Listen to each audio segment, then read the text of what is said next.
আচ্ছা, বেশ, সবাই রেডি? তো আজকে আমরা জানব ভাইরাস প্রসঙ্গে, ভাইরাসের বৈশিষ্ট্য এবং শ্রেণীবিভাগ। ভাইরাস এমনই এক প্রকারের অস্তিত্ব যাদেরকে কিন্তু সরাসরি জীব বলা যায় না। তো এদের আরও বিভিন্ন প্রকারের বৈশিষ্ট্য এবং এদের কেন সরাসরি জীব বলা যায় না সেটা আমরা প্রসঙ্গক্রমে পরপর আসব। প্রথমে জেনে নেব ভাইরাসের সংজ্ঞা বা প্রাথমিক পরিচয় বা অতি সংক্ষিপ্ত পরিচয়। আচ্ছা, তো ভাইরাস এমনই এক প্রকারের জৈবিক অস্তিত্ব যাদের মধ্যে যে কোনো এক প্রকারের নিউক্লিক অ্যাসিড থাকে, হয় ডিএনএ থাকে নতুবা আরএনএ থাকে। দুই প্রকারের নিউক্লিক অ্যাসিড কিন্তু থাকে না। অথচ যে সমস্ত কোষীয় জীব রয়েছে তাদের ক্ষেত্রে কিন্তু কোষের মধ্যে ডিএনএ এবং আরএনএ দুই প্রকার নিউক্লিক অ্যাসিডই থাকে। সেখানে ভাইরাসের ক্ষেত্রে যে কোনো এক প্রকার নিউক্লিক অ্যাসিড রয়েছে। তারপর এদের কোষের বাইরে প্রোটিন আবরণী বেষ্টিত একটা বিশেষ গঠন থাকতে পারে, প্রোটিন নির্মিত একটা বিশেষ গঠন থাকতে পারে, যাকে ক্যাপসিড বলা হয়। ক্যাপসিডের বাইরেও কখনো কখনো একটা অতিরিক্ত আবরণ থাকতে পারে, যাকে এনভেলো বলা হয়। আচ্ছা, তবে ক্যাপসিড সাধারণত সমস্ত ভাইরাসের ক্ষেত্রে থাকে। তারপরে চলে যাব, এরা অতি সূক্ষ্ম বলতে এরা এত ক্ষুদ্র যে লাইট মাইক্রোস্কোপে কিন্তু এদেরকে দেখা যায় না, আলোক অনুবীক্ষণ যন্ত্রে এদেরকে দেখা যায় না। এদেরকে দেখার জন্য ইলেকট্রন মাইক্রোস্কোপ প্রয়োজন হয়। এদেরকে ইলেকট্রন মাইক্রোস্কোপের সাহায্যে কেবলমাত্র দেখা যায়, অর্থাৎ কয়েক লক্ষ গুণ বড় করে, এবং বিশেষ মেকানিজম সেক্ষেত্রে রয়েছে যার সাহায্যে এদেরকে কয়েক লক্ষ গুণ বড় করে বিশেষ পর্দায় এদেরকে দৃশ্যমান করে তোলা যায়। তারপরে চলে যাব, এরা বাধ্যতামূলক পরজীবী আমরা তাকেই বলবো যে ক্ষেত্রে দেখা যাচ্ছে কোষের বাইরে, অর্থাৎ কোনো পোষক কোষ যার মধ্যে এরা বসবাস করে, সেই পোষক কোষের বাইরে এদের কোনো প্রকার জৈবিক বৈশিষ্ট্য লক্ষ্য করা যায় না, কোনো প্রকার বিপাকীয় সক্রিয়তা লক্ষ্য করা যায় না। তারপর পুষ্টি, জনন, শ্বসন ইত্যাদি কিছুই লক্ষ্য করা যায় না। কেবলমাত্র যদি পোষক কোষের মধ্যে এরা অবস্থান করে তাহলে এখানেই কেবলমাত্র কিছু বিপাকীয় সক্রিয়তা এরা প্রদর্শন করে, যে কারণে এরা বাধ্যতামূলক পরজীবী, মানে বেঁচে থাকতে গেলে এদের অবশ্যই পোষক কোষের মধ্যে থাকতে হবে। আচ্ছা, তারপর এরা অকোষীয় এই কারণে বলা হচ্ছে যে একটা কোষীয় মর্যাদা পাওয়ার জন্য মিনিমাম যে আয়তন দরকার, মিনিমাম যে সমস্ত উপাদানগুলো দরকার, সেই উপাদানগুলো কিন্তু ভাইরাসের ক্ষেত্রে নেই। ভাইরাসের ক্ষেত্রে সেই উপাদান যেমন নেই, তারপর প্রয়োজনীয় আয়তনও কিন্তু ভাইরাসের ক্ষেত্রে নেই। এই জন্য ভাইরাসকে অকোষীয় বলা হয়। আচ্ছা, তারপর ভাইরাসকে বলেছি যে জীব জড়ের মধ্যবর্তী পর্যায়ের বস্তু বলা হয়, সরাসরি জীব বলা হয় না। এদেরকে জীব ও জড়ের মধ্যবর্তী পর্যায়ের বস্তু বলা হয়। এরও বড় কারণ রয়েছে যে পোষক কোষের, একটু আগেই বললাম, পোষক কোষের মধ্যেই কেবলমাত্র জৈবিক সক্রিয়তা এরা প্রদর্শন করে, তখন কিছু জৈবিক বৈশিষ্ট্য এদের মধ্যে লক্ষ্য করা যায়। আর পোষক কোষের বাইরে সম্পূর্ণরূপে ভাইরাস কণাটা সম্পূর্ণরূপে জড়ের মতো আচরণ করে। এই জন্য এরা প্রকৃতপক্ষে জীব ও জড়ের মধ্যবর্তী পর্যায়ের এক প্রকারের বস্তু কণা। তাহলে সামগ্রিকভাবে সংজ্ঞা হিসেবে আমরা বলতে পারি যে কোনো এক প্রকার নিউক্লিক অ্যাসিড, অর্থাৎ ডিএনএ অথবা আরএনএ সমন্বিত, তারপর প্রোটিন আবরণী বেষ্টিত যাকে ক্যাপসিড বলা হচ্ছে বা ক্যাপসিড বেষ্টিত, অতি সূক্ষ্ম, বাধ্যতামূলক পরজীবী, অকোষীয়, জীব ও জড়ের মধ্যবর্তী পর্যায়ের বস্তু কণাকেই ভাইরাস বলা হয়। এবার আমরা চলে যাব ভাইরাসের কতকগুলো প্রধান বৈশিষ্ট্য প্রসঙ্গে। তো প্রথমে বলতে পারি যে এরা যে কোনো এক প্রকার নিউক্লিক অ্যাসিড সমন্বিত, যেটা আগেই বলেছি। এদের মধ্যে হয় ডিএনএ থাকে নতুবা আরএনএ থাকে, এই যে কোনো এক প্রকার নিউক্লিক অ্যাসিড থাকে, দুটোই থাকে না। তারপর দ্বিতীয়ত বলতে পারি আমরা ক্রোমোজোম গঠিত হয় না। সাধারণত কোষের মধ্যে, বিশেষ করে ইউক্যারিওটিক কোষের ক্ষেত্রে, প্রোক্যারিওটিক কোষের ক্ষেত্রে ক্রোমোজোম গঠিত হয় না, কিন্তু ইউক্যারিওটিক কোষের ক্ষেত্রে ক্রোমোজোম গঠিত হয়। তো এদের ক্ষেত্রে, অর্থাৎ ভাইরাসের ক্ষেত্রে ক্রোমোজোম গঠিত হয় না। আচ্ছা, কেবলমাত্র যে নিউক্লিয় বস্তু থাকে সেটা ডিএনএ হতে পারে, আরএনএ হতে পারে, সেটা নগ্ন অবস্থায় ভিতরে অবস্থান করে, এদের ক্যাপসিডের মধ্যে অবস্থান করে। বাইরে যেটা রয়েছে সেটা কোষ পর্দাও নয়, কোষ প্রাচীরও নয়, প্রোটিন নির্মিত একটা আবরণ যাকে ক্যাপসিড বলা হয়। তার মধ্যে ডিএনএ অথবা আরএনএ সেটা মুক্ত অবস্থায় থাকে, যাকে নিউক্লিওয়েডও বলা হয়। তারপর এদের ক্ষেত্রে নিউক্লিয়াস থাকে না। তারপরে চলে যাব, ক্যাপসিড নামক প্রোটিন আবরণী বেষ্টিত হয় এরা, যেটা আগেই বললাম। অর্থাৎ একটা ডিএনএ অণু থাকতে পারে বা একটা আরএনএ অণু থাকতে পারে, যেটা বাইরের দিক থেকে একটা বিশেষ প্রোটিন আবরণে বেষ্টিত হয়। এই প্রোটিন আবরণে কী বলা হয়? ক্যাপসিড। এই প্রোটিন আবরণীর আবার গঠনগত এককগুলোকে বলা হয় ক্যাপসোমিয়ার। গঠনগত এককগুলোকে বলা হয় ক্যাপসোমিয়ার। এই টার্মটা মনে রাখবে, ছোট প্রশ্ন থাকতেই পারে। তাহলে ক্যাপসিডের গঠনগত এককগুলোকে বলা হয় ক্যাপসোমিয়ার। তারপর চলে যাব পরবর্তী পয়েন্টে। এরা অতি সূক্ষ্ম, এদেরকে আলোক অণুবীক্ষণ যন্ত্রে কিন্তু দেখা যায় না, অর্থাৎ কয়েকশো থেকে হাজার গুণ বড় করেও কিন্তু আলোক অণুবীক্ষণ যন্ত্রে এদেরকে দেখা যাবে না।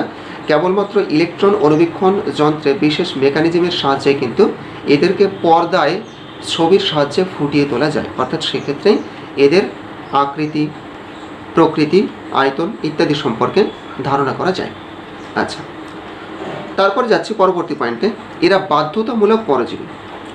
বাধ্যতামূলক পরজীবী বিষয়টা আগেই বলেছি যে এরা কেবলমাত্র পোষক কোষের মধ্যে, মানে যে কোষের মধ্যে এরা পুষ্টি, বৃদ্ধি ইত্যাদি, বৃদ্ধি ঠিক নয়, পুষ্টি, তারপর সংখ্যা বৃদ্ধি আর কি, ইত্যাদি কার্যগুলো সম্পন্ন করে থাকে, তো তাকে আমরা পোষক কোষ বা হোস্ট বলবো।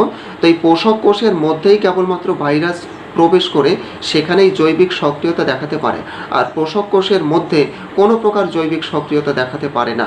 অর্থাৎ এদের সংখ্যা বৃদ্ধি ঘটানোর জন্য বা জৈবিক সক্রিয়তা দেখানোর জন্য অবশ্যই পোষক কোষ দরকার। এই জন্য এরা বাধ্যতামূলক পরজীবী। তারপর এরা অকোষীয়, এটা আগেই বলেছি, তবু আরেকটু বিস্তৃত বলি। অকোষীয় অর্থাৎ মিনিমাম যে কোষীয় আকৃতি বা যে কোষীয় উপাদানগুলোর উপস্থিতির জন্য কোনো একটা গঠনকে আমরা কোষ বলবো, সেই উপাদানগুলো বা সেই আয়তন কিন্তু ভাইরাসের নেই।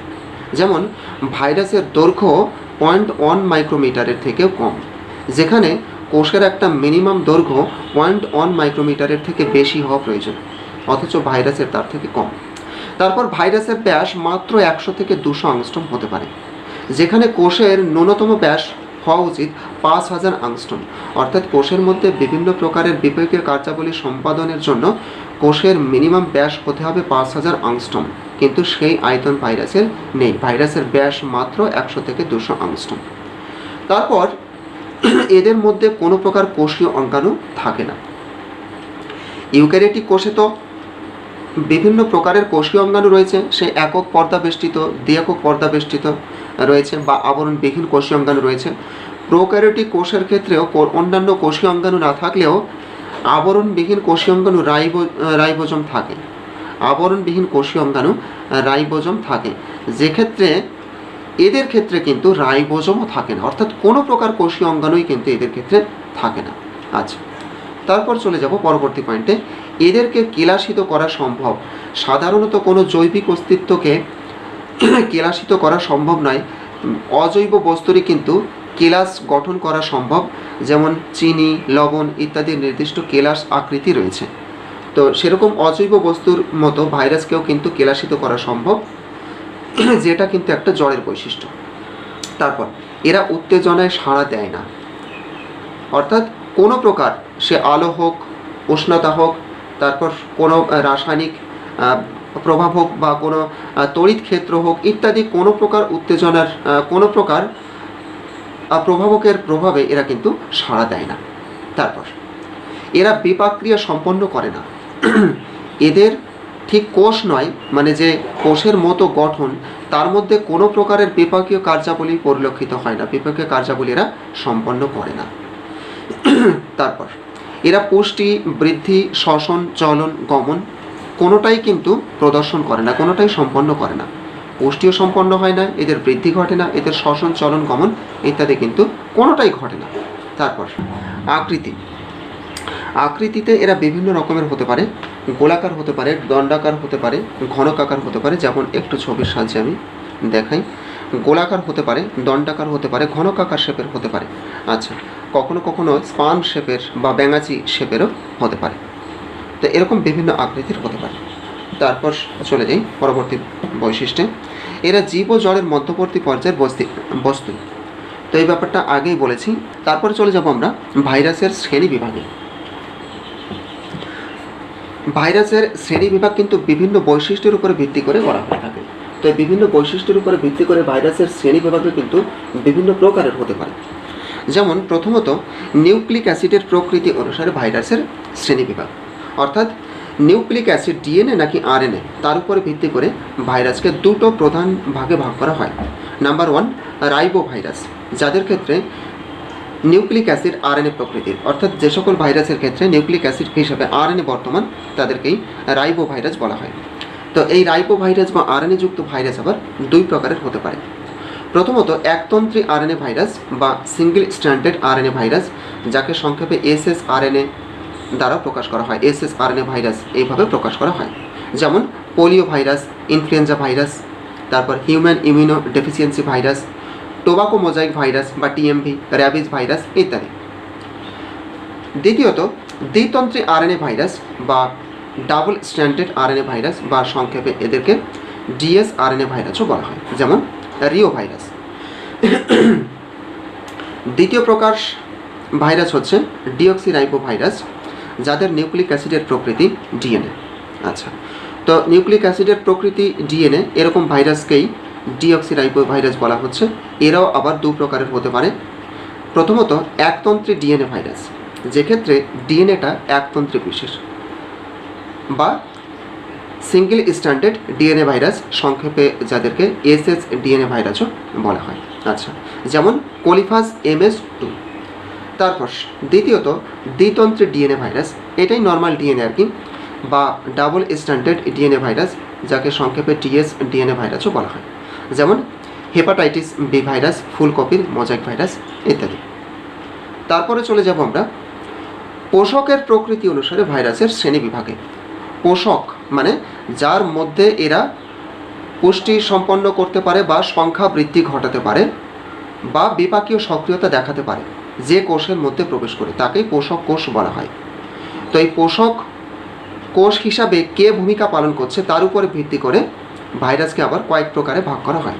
যেমন প্রথমত উদ্ভিদ ভাইরাস, মানে যাদের পোষক কোষ হলো উদ্ভিদ কোষ, অর্থাৎ এই সকল ভাইরাস উদ্ভিদ কোষকে পোষক কোষ হিসাবে ব্যবহার করে এবং তার মধ্যেই সংখ্যা বৃদ্ধি ঘটিয়ে থাকে। আর শুধুমাত্র সংখ্যা বৃদ্ধি নয়, উদ্ভিদের বিভিন্ন রোগ সৃষ্টির জন্যও কিন্তু এরা দায়ী। যেমন টিএমভি ভাইরাস, বিএমভি ভাইরাস, একটু এদের ডিটেলস বলি।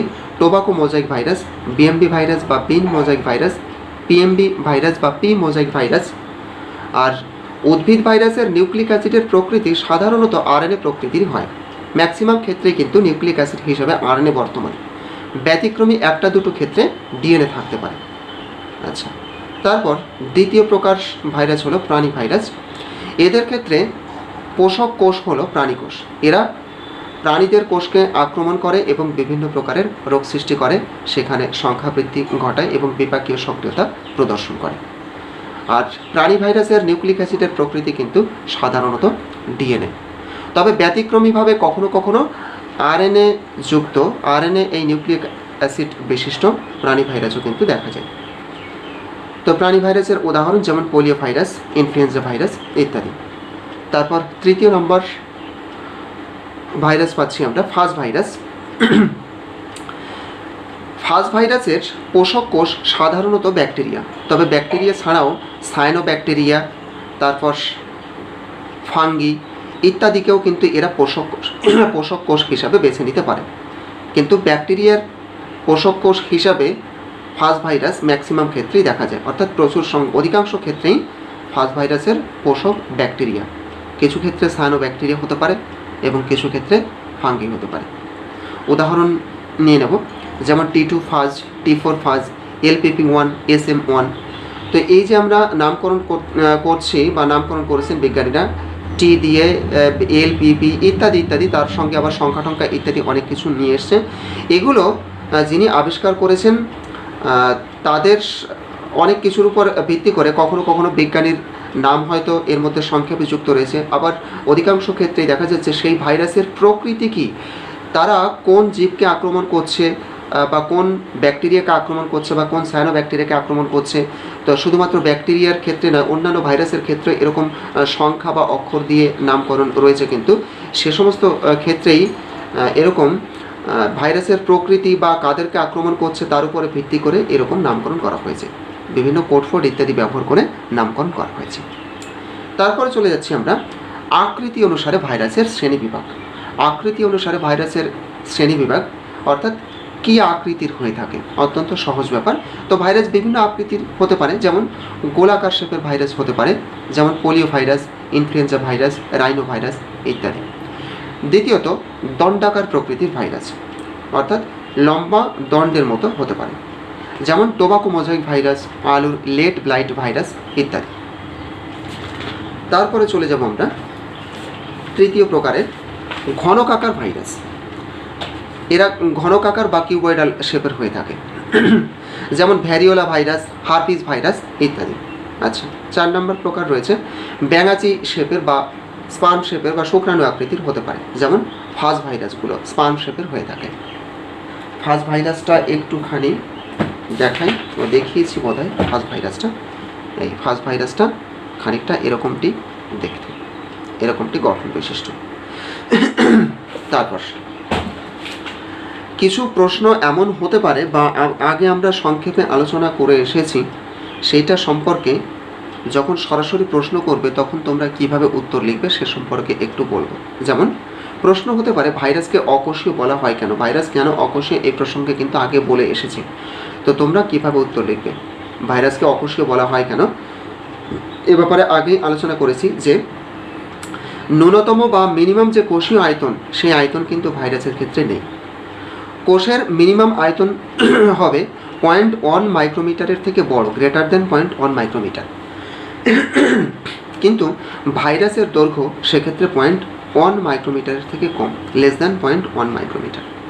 আচ্ছা, এটাও তাহলে অকোষী হওয়ার একটা যুক্তি, মানে কোষীয় এই দৈর্ঘ্য ভাইরাস রাখতে পারছে না। দ্বিতীয়ত কোষের ন্যূনতম বা মিনিমাম একটা ব্যাস হওয়া দরকার, যে ব্যাস থাকলে তবেই কোষীয় কার্যাবলী, বিপাকীয় কার্যাবলী কোষের মধ্যে ঘটতে পারে, অর্থাৎ কোষের মর্যাদা পেতে পারে সেই সংগঠনটি। আর সেই ব্যাস হলো 5000 আংস্ট্রম, মানে 5000 আংস্ট্রমের থেকে কম হলে সেটা কোষ রূপে মর্যাদা পাবে না। এই কারণে তার মধ্যে বিভিন্ন কোষীয় অঙ্গাণু যেমন থাকতে পারবে না, অবস্থান করতে পারবে না, এবং বিভিন্ন প্রকারের বিপাকীয় ক্রিয়া সেখানে সম্পন্ন হতে পারবে না। কিন্তু ভাইরাসের ব্যাস মাত্র 100 থেকে 200 আংস্ট্রম, অথচ মিনিমাম ব্যাস যেখানে হওয়ার দরকার 5000 আংস্ট্রম, তার কম হলেই হবে না, কিন্তু ভাইরাসের ব্যাস মাত্র 100 থেকে 200 আংস্ট্রম। আচ্ছা, তারপর কোনো কোষীয় অঙ্গাণুই কিন্তু ভাইরাসের ক্ষেত্রে থাকে না, সে আবরণী যুক্ত হোক, আবরণী বিহীনই হোক, কোনো প্রকার কোষীয় অঙ্গাণুই ভাইরাসের ক্ষেত্রে থাকে না। পরবর্তী পয়েন্টে চলে যাই। কোনো বিপাকীয় সক্রিয়তা ভাইরাসের ক্ষেত্রে ঘটে না, কোনো প্রকার বিপাক্রিয়াই কিন্তু ভাইরাসের ক্ষেত্রে লক্ষ্য করা যায় না। তারপর ভাইরাস কণা কেলাসিত হতে পারে, যেটা অজৈব বৈশিষ্ট্য। ভাইরাস কণা কেলাসিত হতে পারে, সাধারণ কোনো কোষীয় গঠন বা কোনো কোষ কিন্তু কেলাসিত হতে পারে না। চিনি, লবণ এরকম নির্দিষ্ট জ্যামিতিক আকৃতি বিশিষ্ট অজৈব উপাদানের মতো আকার ধারণ করতে পারে না, অর্থাৎ কেলাসিত হতে পারে না কোষীয় গঠন, কিন্তু ভাইরাস কেলাসিত হতে পারে। তো এই কারণেই সবশেষে কনক্লুশন টানবো যে এই কারণেই ভাইরাসকে অকোষীয় বলা হয়। বেশ, তো তবু একটা প্রশ্ন তোমাদের এখানে মনে হতে পারে, হয়তো থাকতে পারে, যে কোনো বিপাক্রিয়া ঘটে না, তাহলে ভাইরাস আবার সংখ্যা বৃদ্ধি ঘটায় কী করে? হ্যাঁ, এই প্রশ্নের উত্তর পরবর্তী আলোচনা প্রসঙ্গে পেয়ে যাবে। এরপরে আরেকটা প্রশ্ন রেখেছি, আরেকটা প্রশ্ন হতে পারে, সেই প্রশ্নের উত্তরের মধ্যে এই প্রসঙ্গটা চলে আসবে, যে কারণে এই প্রসঙ্গটা এখানে বলছি না। তো পরবর্তী আরেকটা প্রশ্ন হতে পারে যে ভাইরাসকে জীব ও জড়ের মধ্যবর্তী পর্যায়ের বস্তু বলা হয় কেন? প্রশ্নটা এমন হতে পারে, বা প্রশ্ন হতে পারে ভাইরাস কি জীব? তোমার উত্তরের সপক্ষে যুক্তি দাও। অথবা প্রশ্ন হতে পারে ভাইরাস কি জড়? তোমার উত্তরের সপক্ষে যুক্তি দাও। এরকম বিভিন্নভাবে কিন্তু প্রশ্ন হতে পারে, উত্তর কিন্তু একই রকম হবে।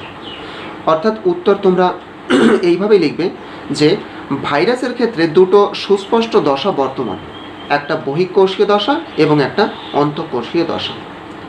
বহিঃকোষীয় দশা মানে যে দশায় এরা পোষক কোষের বাইরে রয়েছে, মানে পোষক কোষকে আক্রমণ করেনি। পোষক কোষ মানে যার মধ্যে প্রবেশ করেই এরা বিপাকীয় সক্রিয়তা দেখায়, তার বাইরে যখন এরা রয়েছে, এরা তখন সেই দশাকেই বলা হচ্ছে বহিঃকোষীয় দশা। আর বহিঃকোষীয় দশায় এদের সম্পূর্ণ জড় বৈশিষ্ট্যগুলো যা রয়েছে সব জড় বৈশিষ্ট্যই কিন্তু এরা প্রদর্শন করে। যেমন কোনো প্রকার বিপাকীয় ক্রিয়া লক্ষ্য করা যায় না বহিঃকোষীয় দশায়। তারপর দ্বিতীয়ত বলবো, এরা উত্তেজনায় সাড়া দেয় না, কোনো প্রকার উত্তেজকের প্রভাবে এরা সাড়া দেয় না, সে আলো হোক, উষ্ণতা হোক বা অন্য কোনো প্রভাবক হোক না কেন, কারোর প্রভাবেই কিন্তু এরা উত্তেজিত হয় না বা সাড়া দেয় না। তারপর এরা পুষ্টি সম্পন্ন করে না, বহিঃকোষীয় দশা এরা পুষ্টি সম্পন্ন করে না। তারপর বহিঃকোষীয় দশা এদের চলন, গমন, শ্বসন ইত্যাদি কিছুই কিন্তু সম্পন্ন হয় না, কিছুই পরিলক্ষিত হয় না এই বহিঃকোষীয় দশায়। অর্থাৎ বহিঃকোষীয় দশায় যে বৈশিষ্ট্যগুলো আমরা দেখলাম সবই জড় বৈশিষ্ট্য। তারপর দ্বিতীয় দশা হচ্ছে অন্তঃকোষীয় দশা। অন্তঃকোষীয় দশা বলতে এরা পোষক কোষের মধ্যে প্রবেশ করার পরে যে ঘটনাগুলো দেখাচ্ছে বা প্রবেশ করার পরের অবস্থাকেই বলা হচ্ছে অন্তঃকোষীয় দশা। তো এই পোষক কোষের মধ্যে থাকাকালীন অবস্থায় এরা বেশ কিছু বিপাকীয় সক্রিয়তা দশা প্রদর্শন করে এবং বেশ কিছু জৈবিক বৈশিষ্ট্যও কিন্তু তখন এদের ক্ষেত্রে লক্ষ্য করা যায়। যেমন পোষক কোষের মধ্যে প্রবেশ করে এদের যে নিউক্লিক অ্যাসিড থাকে, সে ডিএনএ হতে পারে, আরএনএ হতে পারে, সেই নিউক্লিক অ্যাসিড দ্বারা পোষক কোষের বিপাকীয় কার্যাবলীকে এরা নিজেদের নিয়ন্ত্রণে নিয়ে এনে এদের উপযোগী যে বিপাকীয় কার্যাবলী সেই কার্যাবলী ঘটাতে থাকে। এই কোষের নিজস্ব যে বিপাকীয় কার্যাবলী সেগুলো কিন্তু তখন বন্ধ হয়ে যায় বা আংশিকভাবে ঘটে বা বাধাপ্রাপ্ত হয়। আর ভাইরাসের যে নিউক্লিক অ্যাসিড রয়েছে, তো সেই নিউক্লিক অ্যাসিড ওই পোষক কোষের বিপাকীয় কার্যাবলীকে নিজের মতো করে তখন পরিচালনা করে। যেমন ভাইরাসের ক্ষেত্রে হয় নিউক্লিক অ্যাসিড যেটা রয়েছে তার সংখ্যা বৃদ্ধি ঘটায়, তারপর ভাইরাসের ক্যাপসিডের অংশ তৈরি করে, অর্থাৎ আবরণীর অংশগুলো তৈরি করে। এই পোষক কোষের মধ্যে যে প্রোটিন ভাণ্ডার রয়েছে, অ্যামাইনো অ্যাসিডের ভাণ্ডার রয়েছে, সেগুলোকে কাজে লেগে নিজেদের ক্যাপসিড তৈরি করে, নিজেদের নিউক্লিক অ্যাসিড সংশ্লেষ করে ইত্যাদি। অর্থাৎ নিজেদের উপযোগী বিপাকীয় কার্যাবলীগুলো এখানে ঘটায়। তো এই অন্তঃকোষীয় দশায় কেবলমাত্র সজীব বৈশিষ্ট্য বা জৈবিক বৈশিষ্ট্য লক্ষ্য করা যায়, আর বহিঃকোষীয় দশায় জড় বৈশিষ্ট্য লক্ষ্য করা যায়। তো এই কারণেই ভাইরাসকে সরাসরি জীবও বলা হবে না, আবার সরাসরি জড়ও বলা হবে না, জীব এবং জড়ের মধ্যবর্তী পর্যায়ের বস্তু বলা হয়। তাহলে উত্তর পেয়ে গিয়েছো। প্রশ্ন এক্ষেত্রে কয়েক প্রকারেরই হতে পারে, কয়েকভাবেই থাকতে পারে, কিন্তু উত্তর একই হচ্ছে। তারপর কিছু ছোট প্রশ্ন এভাবে থাকতে পারে, যেমন প্রশ্ন থাকতে পারে আরএনএ যুক্ত উদ্ভিদ ভাইরাসের উদাহরণ দাও। উত্তর কি বলতে পারি আমরা, যেমন টোবাকো মোজাইক ভাইরাস বা টিএমভি, বিন মোজাইক ভাইরাস বা বিএমভি, পি মোজাইক ভাইরাস বা পিএমভি ইত্যাদি। তারপর আরএনএ যুক্ত প্রাণী ভাইরাস। আরএনএ যুক্ত প্রাণী ভাইরাসের উদাহরণ ইনফ্লুয়েঞ্জা ভাইরাস, পোলিও ভাইরাস। এইটা কিন্তু ব্যতিক্রমী। আরএনএ যুক্ত উদ্ভিদ ভাইরাস এটা কিন্তু সাধারণ, অর্থাৎ অধিকাংশ উদ্ভিদ ভাইরাসই কিন্তু আরএনএ যুক্ত হয়। আর আরএনএ যুক্ত প্রাণী ভাইরাস এটা ব্যতিক্রমী, এই জন্য উদাহরণ কম পাবো। এক্ষেত্রে আমরা একটা দুটো উদাহরণ মনে রাখতে হবে, যেমন ইনফ্লুয়েঞ্জা ভাইরাস, পোলিও ভাইরাস। তারপর ডিএনএ যুক্ত প্রাণী ভাইরাস, যেমন হেপাটাইটিস বি ভাইরাস। ডিএনএ যুক্ত প্রাণী ভাইরাস এটাও কিন্তু স্বাভাবিক, কারণ অধিকাংশ প্রাণী ভাইরাসই কিন্তু ডিএনএ যুক্ত। তারপর ডিএনএ যুক্ত উদ্ভিদ ভাইরাস এটা কিন্তু আবার ব্যতিক্রমী, কারণ উদ্ভিদ ভাইরাসের ক্ষেত্রে সাধারণত ডিএনএ থাকে না, সেক্ষেত্রে ব্যতিক্রমী একটা দুটো রয়েছে, উদাহরণ হিসাবে আমাদের মনে রাখতে হবে, যেমন ফুলকপির মোজাইক ভাইরাস। আচ্ছা, তারপর প্রশ্ন হতে পারে একতন্ত্রী ডিএনএ যুক্ত ভাইরাসের উদাহরণ দাও।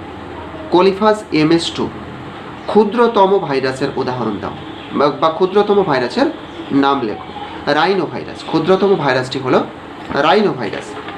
তারপরে প্রশ্ন হতে পারে বৃহত্তম ভাইরাসের নাম লেখো। বৃহত্তম ভাইরাস হলো বিট ইয়েলো ভাইরাস। আচ্ছা, তারপর আরেকটা প্রশ্ন থাকতে পারে রেট্রো ভাইরাস কি? রেট্রো ভাইরাস কাকে বলে? রেট্রো ভাইরাস হলো এমন এক প্রকারের ভাইরাস যাদের নিউক্লিক অ্যাসিড প্রকৃতপক্ষে আরএনএ যুক্ত। তো নিউক্লিক অ্যাসিড আরএনএ যুক্ত হলেও এরা পোষক কোষের মধ্যে প্রবেশ করে সেই আরএনএর সাহায্যে দ্বিতন্ত্রী, পোষক কোষের যে দ্বিতন্ত্রী ডিএনএ রয়েছে সেই ডিএনএ পোষক কোষের যে দ্বিতন্ত্রী ডিএনএ রয়েছে সেই ডিএনএ থেকে নিজের পরিপূরক ডিএনএ তৈরি করতে পারে। অর্থাৎ এই ভাইরাসের যে আরএনএ তার পরিপূরক ডিএনএ তৈরি করতে পারে। এইভাবে আরএনএ থেকে রিভার্স ট্রান্সক্রিপশন পদ্ধতিতে ডিএনএ তৈরি করতে পারে।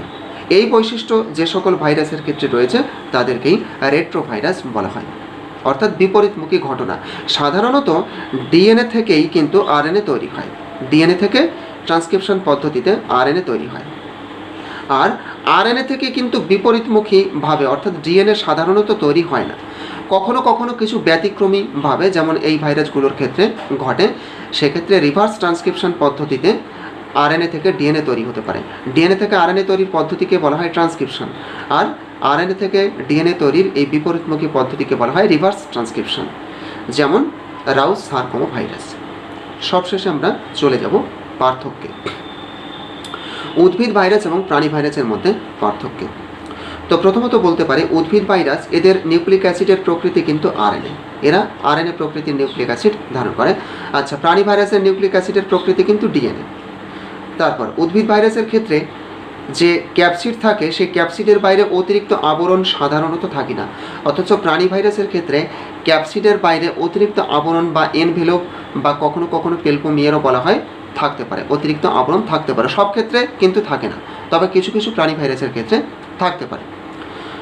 তারপরে বলতে পারি এদের নিউক্লিক অ্যাসিড বা আরএনএ সাধারণত একতন্ত্রী, আরএনএ তো নর্মালি একতন্ত্রিক হয়ে থাকে, আর এদের নিউক্লিক অ্যাসিড অর্থাৎ ডিএনএ সাধারণত দ্বিতন্ত্রী।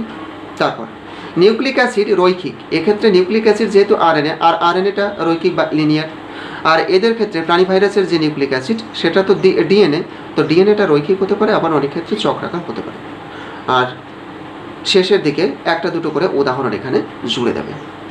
বেশ, তো এর সঙ্গে সঙ্গে আমাদের ভাইরাস আলোচনা শেষ হচ্ছে। আশা করি পরিষ্কার বুঝতে পেরেছ। তাহলে আজকের ক্লাস এই পর্যন্ত শেষ করছি।